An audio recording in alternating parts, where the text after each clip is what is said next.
Graça e paz, meus irmãos. Eu quero saudar a todos vocês. Você que nos visita também, seja bem-vindo.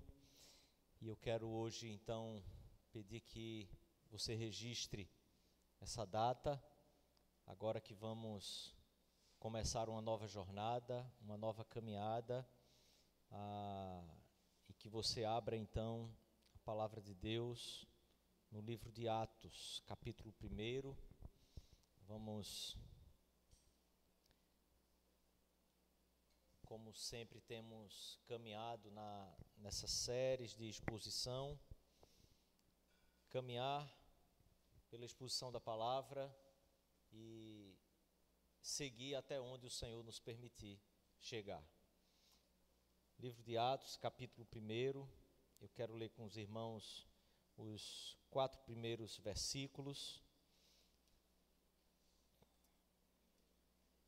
E então orarmos e pedir que o Senhor nos dê mais uma vez a sua direção, que Ele nos abençoe aqui, hoje e em todo esse tempo que caminharemos sobre a palavra dEle no livro de Atos.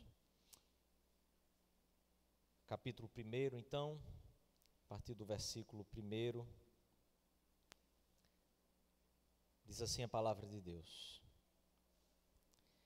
Escrevi o primeiro livro, ó Teófilo, relatando todas as coisas que Jesus começou a fazer e a ensinar, até o dia em que, depois de haver dado mandamentos por intermédio do Espírito Santo aos apóstolos que escolhera, foi elevado às alturas. A estes também, depois de ter padecido, se apresentou vivo, com muitas provas incontestáveis, aparecendo-lhes durante 40 dias e falando das coisas concernentes ao reino de Deus. E comendo com eles, determinou-lhes que não se ausentassem de Jerusalém, mas que esperassem a promessa do Pai, a qual disse ele: de mim ouvistes. Vamos orar. Feche os seus olhos, coloque o seu coração diante do Senhor, peça a direção do Senhor para a sua vida, seu coração, e que Ele nos conduza aqui nesse tempo com sua graça. Em nome de Jesus, Senhor, rogamos tua graça, tua misericórdia, que o teu Espírito, Pai, nos dê o entendimento da tua palavra e que hoje aqui possamos nos debruçar mais uma vez sobre o teu texto sagrado e esse texto, Senhor, comunique ao nosso coração as tuas verdades e assim nosso coração seja estimulado, exortado, desafiado a viver a vida, a viver e fazer o caminho que o Senhor tem para nós, que o Senhor tem para a nossa vida, que o Senhor tem para a tua igreja. Em nome, por amor de Jesus, Pai. Amém, Senhor. Amém. Meus queridos, como tenho dito, é uma alegria imensurável poder fazer esse caminho de uma exposição, de um livro como o livro de Atos, um livro tão fundamental para o entendimento da igreja, o entendimento da igreja em sua natureza, o entendimento da igreja na sua posição do mundo, enquanto estamos agora na época da dispensação da graça, o tempo dessa aliança que foi firmada em Cristo Jesus, o tempo da nova aliança em Cristo Jesus, e eu tenho uma profunda esperança, de fato, que esse tempo que teremos aqui nos cause impactos profundos, solidifique em nossa alma, em nossa vida, solidifique na igreja, em cada um de nós, como famílias que somos, essas verdades da palavra de Deus, e essas verdades que no livro de Atos são, ao mesmo tempo, verdades que nos humilham e que nos causam um deleite tão profundo, um deleite esperançoso e glorioso para a nossa alma, de tudo aquilo que o Senhor fará, de tudo aquilo que o Senhor ainda está fazendo na sua igreja, no mundo, em todo o tempo em que Ele ainda atua pela mediação do seu Espírito na nossa época, no tempo em que aguardamos a volta do Senhor Jesus. E como R.C. Sproul bem disse, o livro de Atos, ou nele, vemos as pegadas do Espírito Santo de Deus, nas pegadas dos apóstolos e através das pegadas dos apóstolos. O som de um vento poderoso e tempestuoso revela a ação do Espírito Santo de Deus. Assim como um barco é impulsionado pelo vento, assim também a missão apostólica na igreja primitiva foi impulsionada em todos os aspectos pelo Espírito Santo de Deus. Atos não apresenta uma igreja que seja uma igreja perfeita, acabada, uma igreja que não tenha sua corrupção, uma igreja que seja completamente purificada, uma igreja que seja completamente perfeita. Pelo contrário, a igreja que Atos apresenta é uma igreja ainda infantil, uma igreja que acaba de nascer, uma igreja que está em formação, é uma comunidade nascente, é uma comunidade inspirada, conduzida pelo Espírito Santo de Deus, mas ainda é totalmente uma comunidade a ser desenvolvida, a ser aperfeiçoada. Ela é viva, ela tem poder, é uma igreja que tem devoção. Aqueles cristãos do primeiro século tinham uma vida com Deus, mas ainda são homens e mulheres que estão no processo de santificação que o Senhor inseriu a cada um deles. E é importante dizermos isso aqui, porque muitas vezes, quando voltamos para o livro de Atos, quando voltamos para a igreja do primeiro século, olhamos para essa igreja como se ela fosse o modelo de igreja perfeita que nós devemos almejar. Observe, ela é uma igreja que está nascendo e que está sendo aperfeiçoada. Muitas questões, muitas verdades ainda não foi completamente absorvida, digerida, compreendida por essa igreja, mas de fato temos ali o poder do Espírito Santo sedimentando, concretizando essa inauguração da nova aliança e o desenvolvimento do reino de Deus em Cristo Jesus na igreja do primeiro século. Todos os problemas que estavam sendo abordados ali pelos apóstolos, Paulo, Pedro, João, Tiago, dentre os outros apóstolos, eles estão ali e surgem no calor de paixões, de lutas que aquelas primeiras décadas produziram para aquele cristianismo apostólico, que estava ali debaixo daquela liderança apostólica, primeira, viva, atuante, presente fisicamente entre a igreja, entre os irmãos. Mas, para Lucas, autor do texto de Atos, Atos é um segundo volume daquilo que ele havia começado a relatar. Observe, Lucas se detém a nos explicar, e o texto inicia dizendo, versículo 1, e eu peço que você volte os seus olhos ao texto: escrevi o primeiro livro, ó Teófilo, relatando todas as coisas que Jesus começou a fazer e a ensinar. Eu quero pensar aqui com você hoje, o meu objetivo hoje é termos uma visão geral do livro de Atos, dos objetivos, dos temas, dos propósitos da sua autoria, aonde Lucas quer chegar, e no decorrer do caminho que faremos, nós vamos nos debruçar mais propriamente em cada texto, em cada momento, em cada relato que o livro de Atos traz para nós, ou que Lucas traz no relato do livro de Atos. Inicialmente, Lucas escreveu 2 volumes, o que seriam em 2 rolos, como a escrita era daquela época, 2 rolos separados. Um relato primeiro é o relato do Evangelho de Cristo. Então, o Evangelho de Lucas é escrito, e o segundo rolo, que é o livro de Atos, é dando sequência ao primeiro livro. O que acontece que esses livros estão separados? É que no primeiro século, de forma muito cedo, a igreja adquiriu o costume de separar os evangelhos em blocos em que eles estavam unidos, para que os evangelhos fossem estudados de forma conjunta. Tudo aquilo que eram os relatos da vida de Jesus Cristo pudesse ser estudado pela igreja de forma conjunta. Logo, o livro de Atos foi ficando separado do livro de Lucas, quando, num primeiro momento, esses dois livros, Lucas e Atos, era sempre lido de forma conjunta, unida, como uma sequência de fato de um livro e outro, como que uma primeira parte e uma segunda parte de um mesmo livro.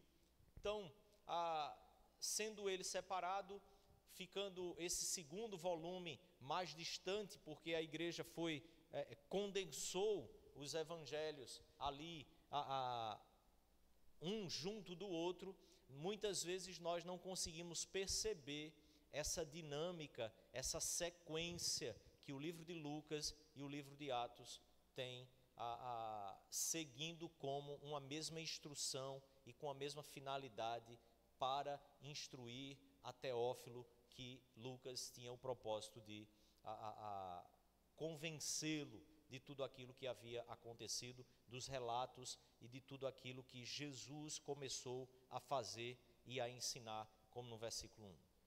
Quanto à data do livro de Atos, bem provavelmente nós temos entre os anos 63 e 68 dessa primeira era cristã. Então, o livro de Atos não faz referência, por exemplo, à morte de Paulo, que se dá em 68, não faz menção, por exemplo, da queda de Jerusalém, da destruição de Jerusalém, que se dá nos anos 70. Logo, entende-se que entre os anos 63 e 68 é que o texto de Atos e o texto de Lucas foram escritos e entregues à igreja. Se nós quiséssemos ser um pouco mais precisos, nós poderíamos dar o título do livro de Atos, como bem nos faz e descreve o pastor Paulo Anglada. Ele disse que o livro de Atos poderia ser descrito como que atos e ensinos de Cristo, através do Espírito Santo, por intermédio dos apóstolos. Observe, capítulo 16 de Atos, versículo 7, se os irmãos abrirem e observarem, Lucas nos deixa claro, Lucas reconhece que o Espírito Santo é o Espírito de Cristo. Por isso, Atos é essa continuação dos ensinos de Cristo através do seu Espírito. É o Espírito de Cristo que está falando, que está agindo, que está movendo o seu povo e a sua igreja. Então, essa definição precisa ser bem clara na nossa cabeça, na nossa mente, para que a gente possa compreender de fato aquilo que o livro de Atos, que é um livro que dá margem tantas vezes para tantas interpretações e tantas doutrinas com base em textos isolados. Em segundo lugar, o próprio prefácio que lemos do livro de Atos afirma que Lucas escreve o livro para Teófilo, relatando as coisas que Jesus começou a fazer e a ensinar até a ressurreição e a sua ascensão. Qual é a sugestão aqui? Qual é a indicação aqui? É que o segundo volume é a obra, ou trata da obra e das coisas que Jesus continuou a fazer e a ensinar através do seu próprio Espírito, como no capítulo 16, Lucas reconhece ser o Espírito do próprio Cristo. Através de quem, então, Jesus Cristo usa o seu Espírito para agir, falar, pregar e ensinar? Através dos seus apóstolos. Por isso, o Derek Thomas, também comentarista do livro de Atos, diz que o papel e ministério do Espírito Santo é intimamente relacionado ao ministério em curso. E esse é todo o detalhe para que nós possamos ter uma boa compreensão. É relacionado ao ministério que está em curso de Jesus Cristo. O ministério de Cristo Jesus não é um ministério que terminou quando ele disse aos seus discípulos: todo o poder nos foi dado nos céus, me foi dado nos céus e na terra. Mateus capítulo 28, versículo 18. Ele diz que toda essa autoridade foi dada a ele, ele é coroado, e nós cantamos isso no Salmo 2, essa glória do Rei eterno, que recebe de todos os povos, tribos, línguas e nações, homens e mulheres, para servirem a ele, almas que reconhecem a ele. Esse ministério de Jesus é dado continuidade, é Jesus que está continuando o seu próprio ministério, quando em Pentecoste, quando derramando do seu Espírito, então nós temos esse evento que precisa ser compreendido como um evento cristológico, é a afirmação do Derek Thomas.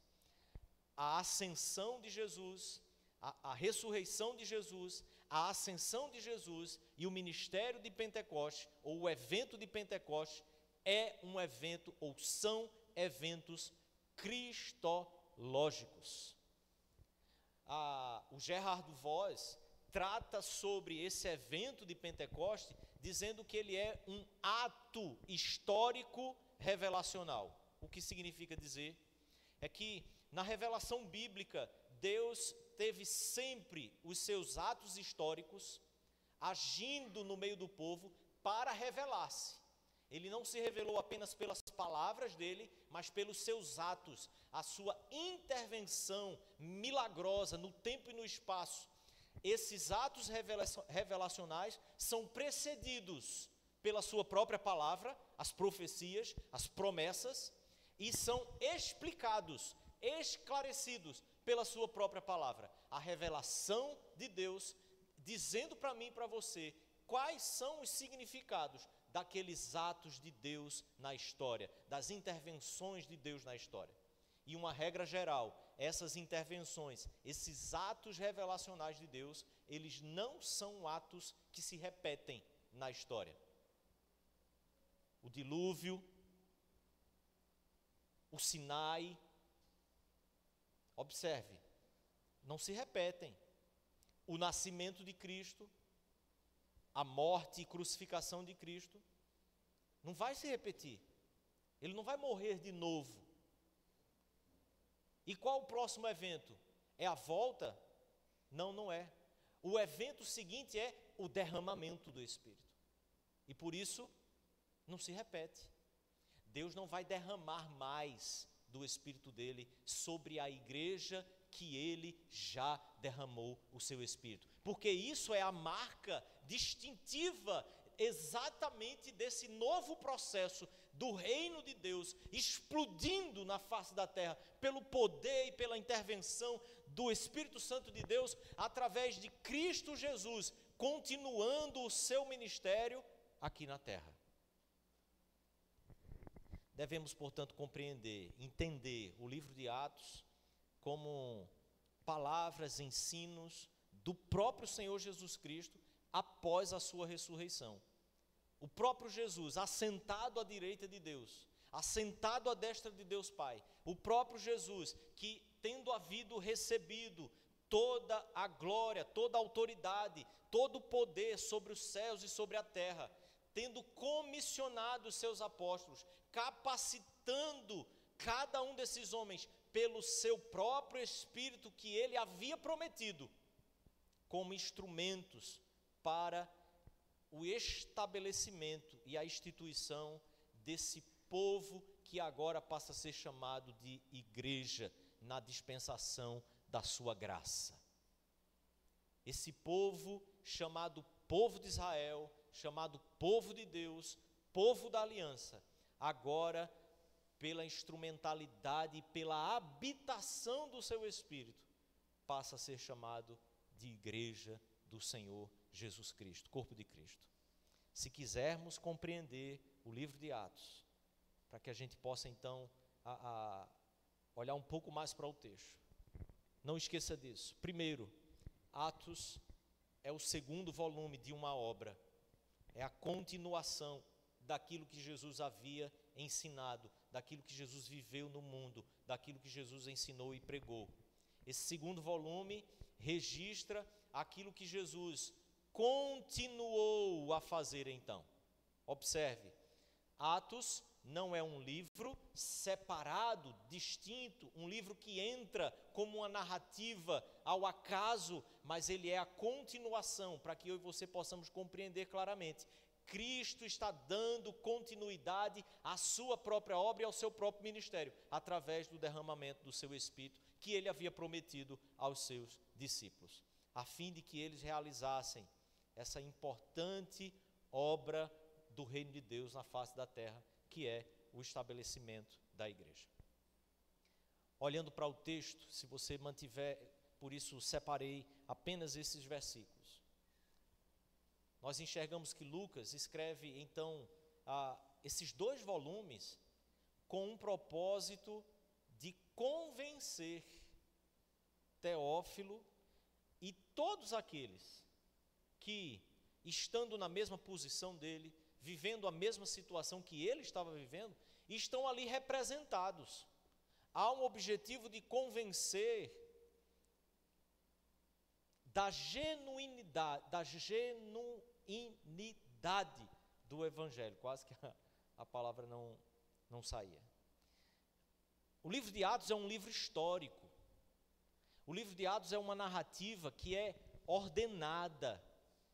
O livro de Atos é um produto de uma investigação. Lucas é extremamente hábil, perspicaz, habilidoso, um historiador extremamente capacitado.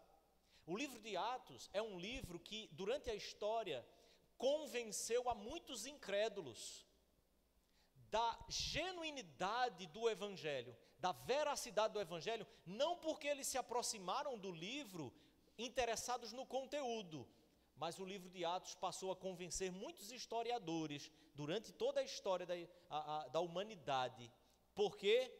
Porque voltando-se para investigar os dados que estavam ali em Lucas, para tentar conferir se aquilo tinha algum respaldo na historiografia, na arqueologia, eles vão percebendo tamanha riqueza de detalhe e de fidedignidade, que passaram a olhar para o conteúdo que estava ali, percebendo que o livro era extremamente bem amarrado, bem justificado e completamente embasado historicamente.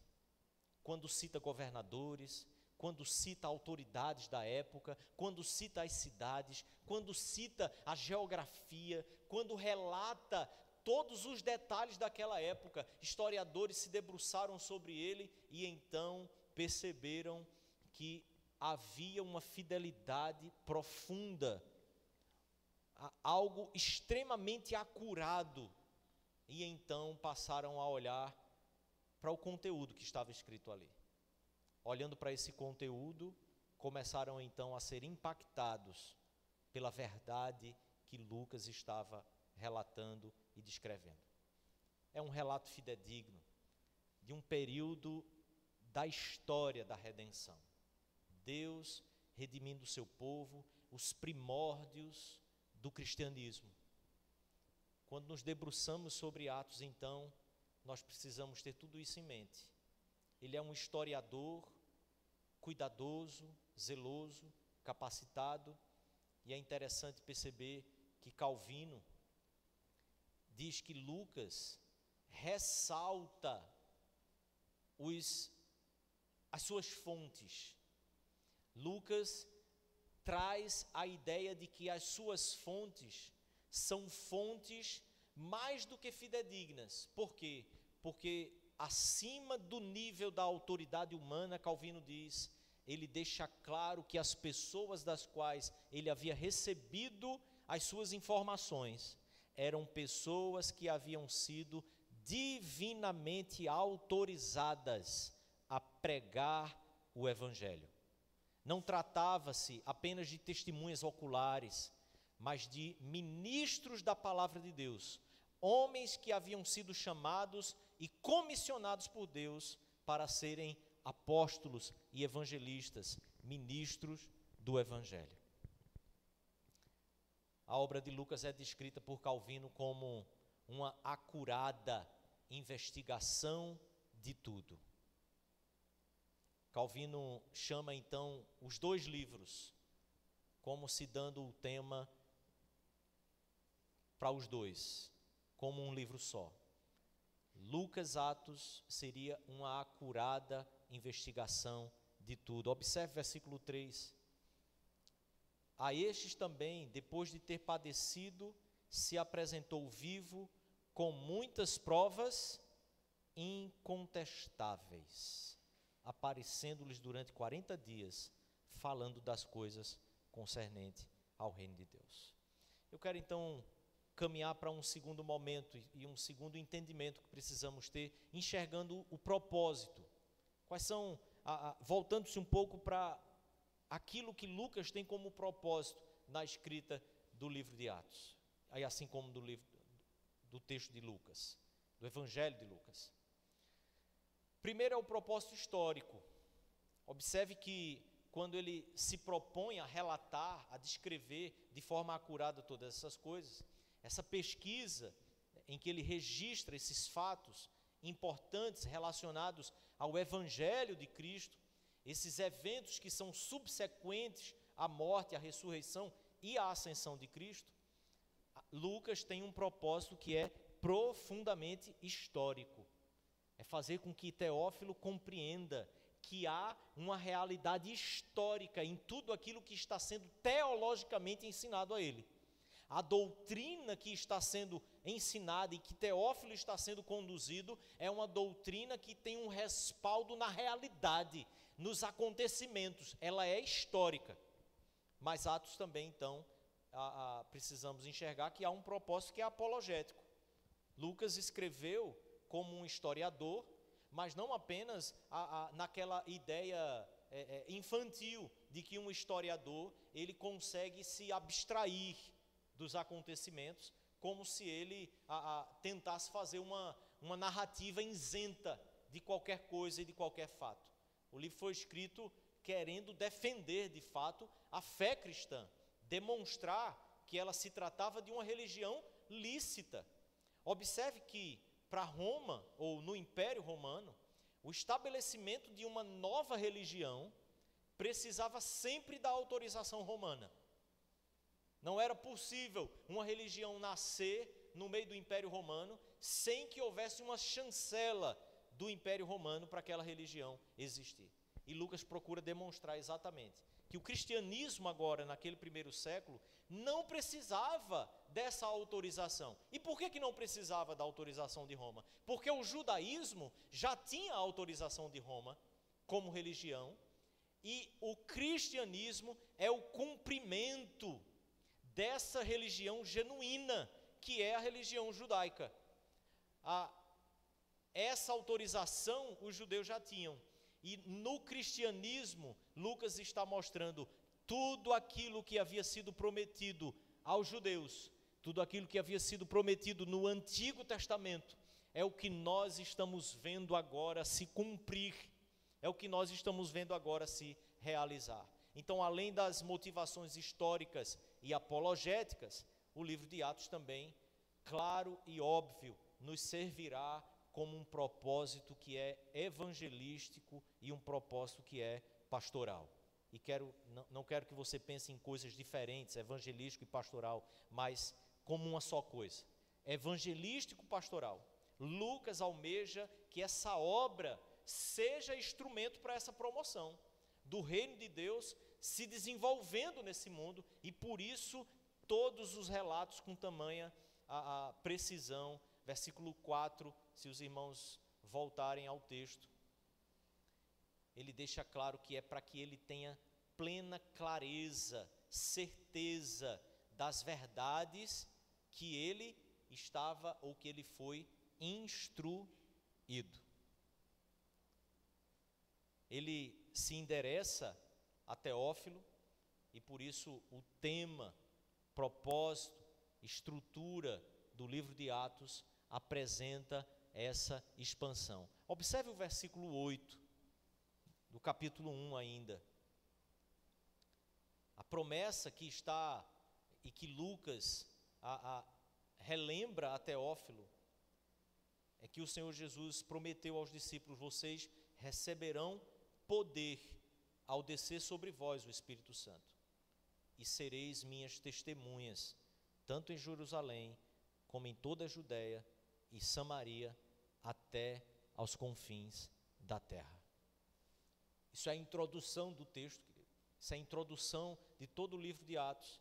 Essa obra descreve nesse período de uma geração, que apesar de todos aqueles obstáculos que a igreja enfrentava, de poderes que se levantavam contra ela, mas também obstáculos que eram geográficos, obstáculos que eram culturais, obstáculos que eram políticos e religiosos. Apesar de tudo isso, apesar do pouco recurso financeiro, o poder do Espírito Santo, através da pregação do Evangelho e do testemunho da igreja, é que fez com que o reino de Deus fosse expandido. Atos quer ressaltar que não importa a falta de recurso, que não importa como que humanamente estamos inseridos na sociedade, que essa igreja estava inserida em uma sociedade que não colaborava, que não cooperava com ela, mas ele quer revelar como que é o poder do Espírito de Deus através da pregação fiel às Sagradas Escrituras, a pregação fiel àquilo que o Antigo Testamento já havia revelado. Através dessa pregação fiel, a igreja é poderosa nesse mundo pelo poder do Espírito Santo que nela habita, e através dela tem a sua atuação como continuação do ministério do Espírito, do ministério de Cristo Jesus nesse mundo.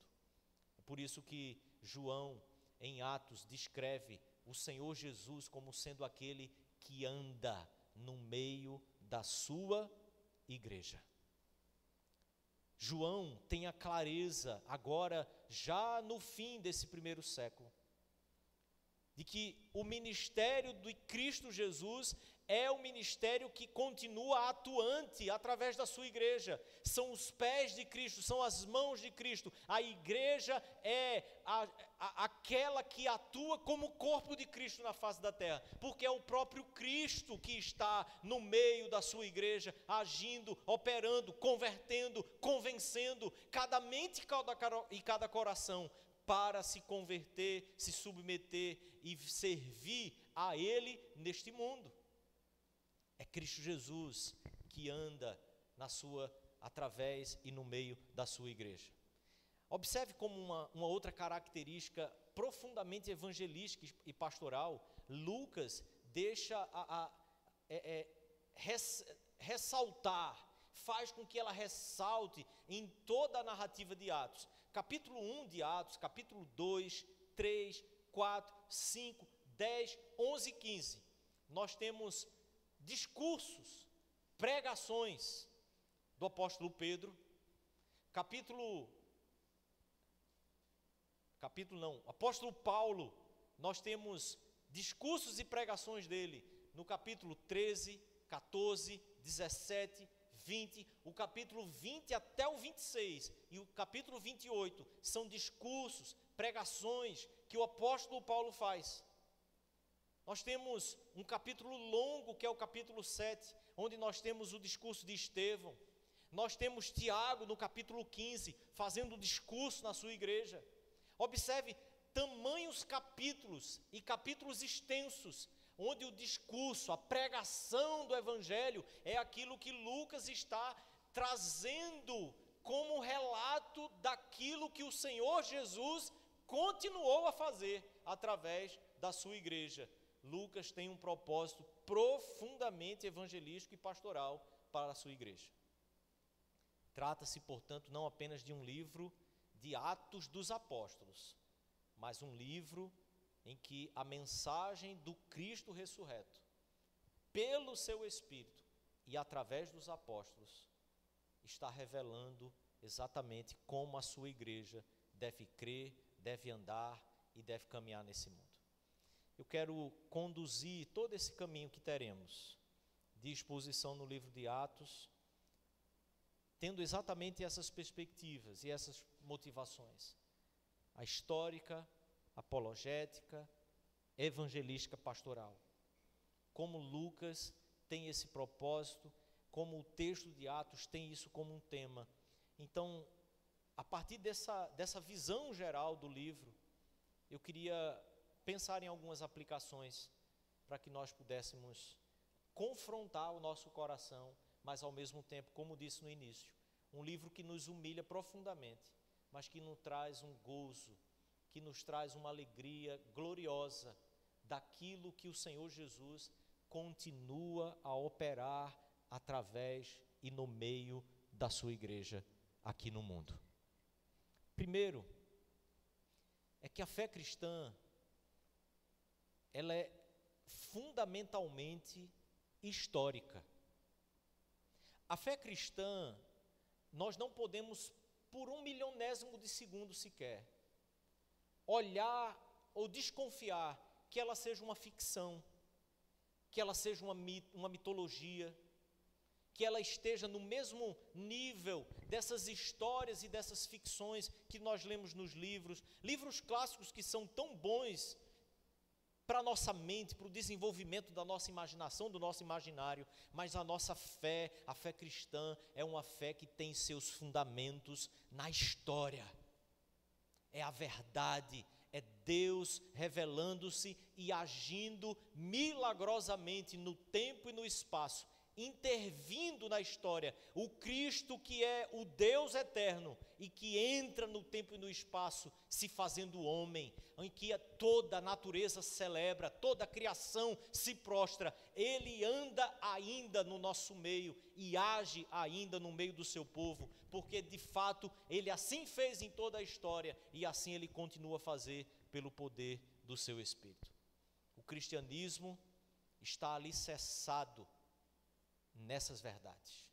O Filho de Deus que se fez homem, que veio ao mundo, que nasceu numa manjedoura, que exerceu o seu ministério terreno aqui na terra, que foi crucificado, que foi condenado, que foi morto em uma cruz, ressuscitou, manifestou-se com provas incontestáveis durante 40 dias aos seus discípulos, à sua igreja, e depois foi elevado aos céus. Esse mesmo Senhor Jesus é o que derramou o seu Espírito sobre a igreja, e esse mesmo Senhor Jesus é o que continua a agir em sua igreja pela intervenção e pela mediação do seu Espírito.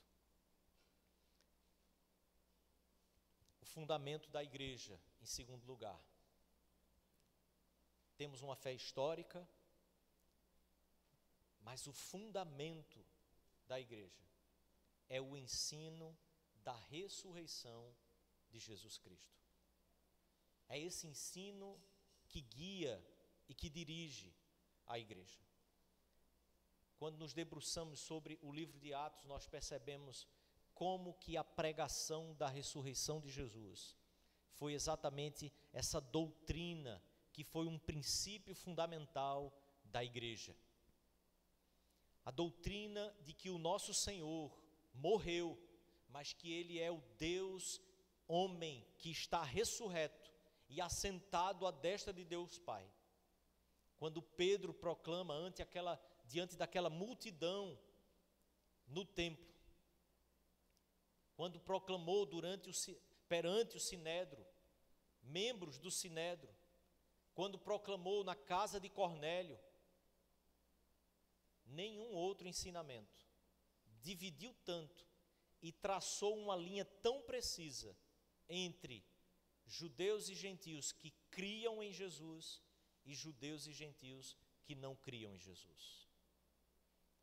A doutrina da ressurreição de Cristo é um fundamento da igreja, meus irmãos, e eu e você não podemos viver esquecendo dela. Por isso a obra da igreja é tão apologética.